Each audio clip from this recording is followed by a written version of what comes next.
પર્વની ઉજવણી કરવામાં આવી, જેમાં ધ્વજવંદન, સાંસ્કૃતિક કાર્યક્રમો, ડોગ શો સહિતના પ્રકલ્પો સાથે આજરોજ પ્રજાસત્તાક પર્વની ઉજવણી કરી. સાથે સાથે લાભાર્થીઓને લાભ. આ ઉપરાંત આ દિવસે બંધારણના ઘડવૈયા ડોક્ટર બાબા સાહેબ આંબેડકર તેમજ એ સભાના સૌ અમર વીરોને યાદ કરી અને એમને શ્રદ્ધાંજલિ પાઠવવામાં આવી. સાથે વિકસિત ગુજરાતથી વિકસિત ભારતની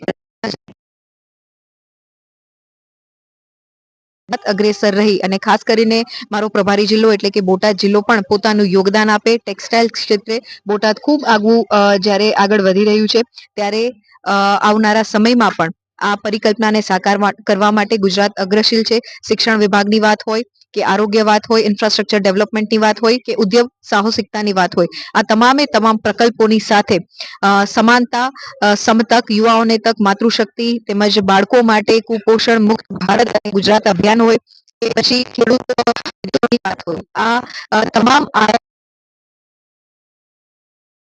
આપી રહ્યું છે, જેમાં ઉત્તરોત્તર પ્રગતિ કરે એ જ આજના દિવસે માં ભારતીના ચરણોમાં અભ્યર્થના વ્યક્ત કરું છું. આજના દિવસે મને આ બોટાદના ગઢડા સ્વામિનારાયણ ખાતે પ્રજાસત્તાક પર્વની ઉજવણીમાં ઉપસ્થિત રહેવાની જે તક મળી, એના માટે પણ હું ખૂબ કૃતજ્ઞતા વ્યક્ત કરી પુનઃ આપ સર્વે નગરજનોને આ 77મા પ્રજાસત્તાક પર્વની ખૂબ હૃદયપૂર્વકની શુભકામનાઓ પાઠવું છું.